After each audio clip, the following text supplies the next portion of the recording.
இந்த பொண்ணுக்கு என் பையன் மேல ரொம்ப நாளாவே ஒரு இது. அவ ஆசைப்படுறதுலயும் தப்பு இல்லைங்களே. என் மகன் ஆண் அழகனாச்சே. நானும் ஜோடி பொருத்தம் இல்லைனாலும் சொந்த பந்தம் விட்டு போயிடக்கூடாதுங்கிறதுக்காக சரின்னு சொன்னேன். திடீர்னு ஒரு நாள் கோயில்ல வந்து என்ன கட்டிக்கிட்டு ஓன்னு அழுதா. அம்மா அழுதாடா. ஆமா அழுதா இன்ஸ்பெக்டர். என்ன சொல்லி அழுதா? அத்தை அத்தை, இந்த மாசத்துலயே உங்க மகன் பாண்டியனை நான் கட்டினா கட்டணும், இல்லைன்னா நான் பாண்டிய எக்ஸ்பிரஸ்ல தலைய கொடுத்துருவேன்னு சொன்னா. திக்குன்னுச்சு. அம்மா நான் பார்த்த வரைக்கும் நீ இந்த அளவுக்கு புழுகுனது இல்லையே. புழுகுற வரைக்கும் புழுகுவோம், நம்புற வரைக்கும் நம்பட்டுமேடா. சொல்ல விட மாட்டியே. எங்க விட்ட? திக்குனுச்சு. அம்மா எனக்கு இருக்கிறது ஒரே ஒரு பையன். ஒரு பையன்.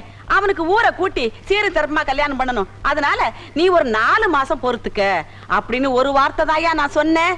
நான் சொன்ன இந்த ஒரு வார்த்தையை வச்சுக்கிட்டு அப்பனும் பொண்ணுமா சேர்ந்துக்கிட்டு இவ்வளவு பெரிய கேப் மாரித்தனம் பண்ணி இருக்கிறாங்களே. இந்த